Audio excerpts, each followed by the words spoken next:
To the United States now, where the country is preparing to take its economic war against Iran to a new level, threatening not only Tehran but countries and companies around the world that continue doing business with it. Treasury Secretary Scott Bessent says Washington will unveil what he calls the toughest sanctions in history at a media conference on Monday, while President Trump has described the campaign as an unprecedented program of, and I quote, economic warfare and isolation, including targeting oil smuggling, financial transfers, exchange houses, front companies and other channels supporting Iran's economy. Our U.S. correspondent Sherwin Bryce-Pease joins us live now from New York. Sherwin, good evening to you and thank you so much for your time. Quite the statement, right? So just how significant is this escalation and what do we actually expect Scott Bessent to announce on Monday that goes beyond the sanctions already imposed on Iran?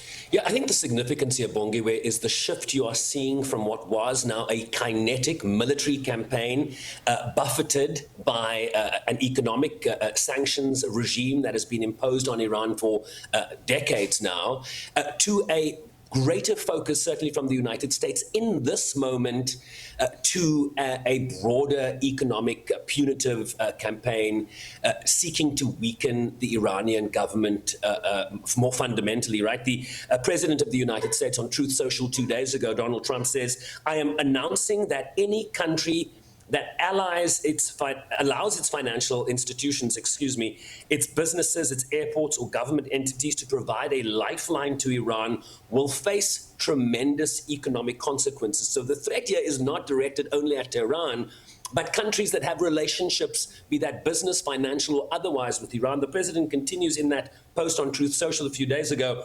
This will be an economic D-Day, and we need all of our allies to stand with the United States to isolate and defeat the Iran threat. So this could be a major expansion of the existing sanctions regime that Iran has been grappling with now for decades.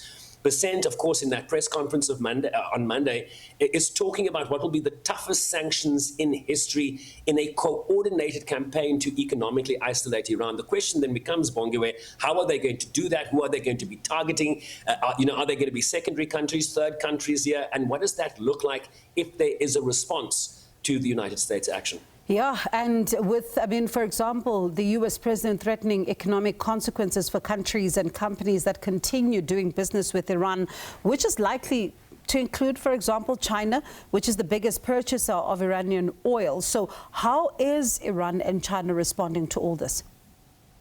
Yeah, traditionally, China takes about 80% of what Iran is importing in terms of its oil output. That, of course, has been curtailed by the 6-month war now. I'll tell you what the Chinese Foreign Ministry spokesperson said, Bongiwe. Sanctions and pressure tactics are not the solution. China calls on parties to act responsibly and to stick to a diplomatic and political approach. China believes the military means, sanctions and pressure tactics are not a solution. On the contrary, they will only lead to escalation that serves no one's interests. And of course, as has become the tradition in these exchanges, the Iranian foreign minister is hitting back at what the United States officials, Bessent, Donald Trump himself, is saying. Syed Abbas Araghchi on X, he said the so-called economic D-Day is a diversion from America's own crisis. And he tagged to that post an article from the New York Times talking about how the United States debt has now exceeded over 40 trillion. That's a T, Bongiwe, $40 trillion. He says it is he points to the America's unprecedented debt and surging interest costs. Doubling down on failed policies, he says, will only bring further defeat and enmity from Iranians. Then in a separate tweet following up on that, he lists the pressure campaigns that have been imposed by the United States over the years against Iran. He says, 14 years ago, most crippling sanctions in history failed. 8 years ago, maximum pressure failed. 5 months ago, unconditional surrender failed. Today, most crushing economic operation ever, bound to fail. We have seen this movie before, same bull, different bullies. So that is the response from Iran's top diplomat, Abbas Araghchi, pushing back at this notion that they will capitulate given the sanctions that are coming. Quite interesting, Sherwin, because one wonders, right, just how vulnerable Iran's economy is, especially when one looks at another round possibly of maximum pressure. And could these measures actually force Tehran back to the negotiating table? Very possibly. I think the Iranians are very open to negotiating, as have been the United States. But the Iranians are saying we will go back to the negotiating table once the prescripts that were included in the Memorandum of Understanding that was signed on June 17th/18th, they want the United States to implement what was already negotiated. But of course, we then got into the struggle for interpreting who controls the Strait of Hormuz, with neither Washington or Tehran seeking to capitulate here. Iran is certainly vulnerable. It has incurred a great deal of cost, given the infrastructure damage, the blockage, the naval blockade on the Strait of Hormuz. It's not able to export the quantities of oil that it has is accustomed to.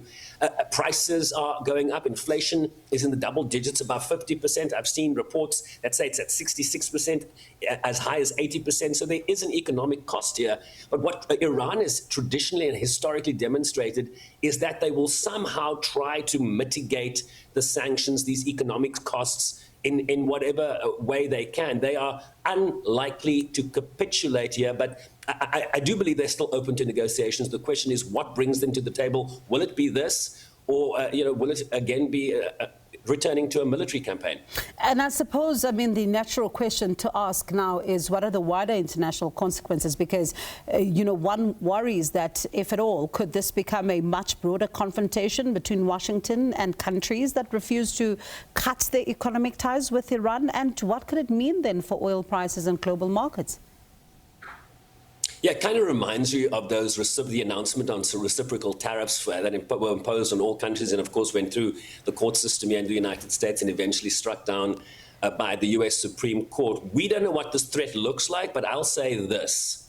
Our mantra in these discussions, Bongewe, over the last 6 months: watch the Brent crude oil price. It's at $94 a barrel. That means you are going to pay more for petrol at the end of the month. Diesel is going to go up. I saw a report this week, some 2 rand more in South Africa. Never mind what it's doing around the world. Gas prices in the United States are elevated. That has implications for the midterm elections, where Republicans could lose control of the House and the Senate, because the Republican president of the United States has a Reuters Ipsos approval rating of 33% that came out earlier this week. So there are various political pressures that could certainly infuse, where we go from here. But watch the oil price, because that impacts everyone, everywhere. Food prices, inflationary costs. Here we go again. And here we go again, indeed. I was going to say that it sounds like more of the same. We're back right there where you and I started. But Sherwin, there's breaking news, of course, before I let you go, right? The latest on the straw poll to select the next UN Secretary General. What's the latest? Buckle up, here we go. So the straw poll results have just come out the last hour, and the new leader is the Guyanian diplomat Carolyn Rodriguez-Burkett. So essentially the straw poll works like this. The UN Security Council goes behind closed doors, all 15 members, they get a ballot paper, and next to each of the 8 candidates, right, there are 8 candidates, 2 held their interactive dialogues with member states just this week. And so you have 3 columns next to each name: encourage, discourage, or no opinion. Carolyn Rodriguez-Burkett got 8 encourage, 3 discourage, and let me just check here, 1 second, and 4 no opinion. Rebecca Greenspan, 7 encourage, 4 discourage, 4 no opinion. Grossi, 7 encourage, 6 discourage, 2 no opinion.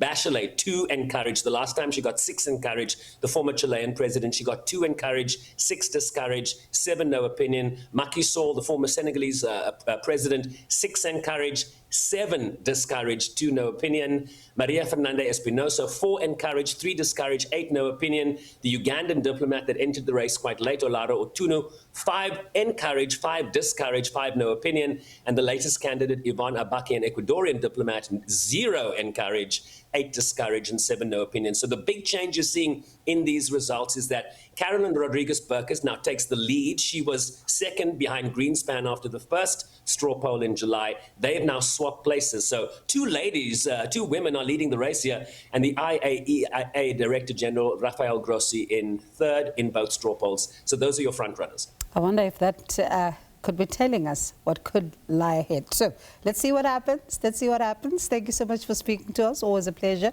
My colleague there, Sherwin Bryce-Pease, live for us in New York.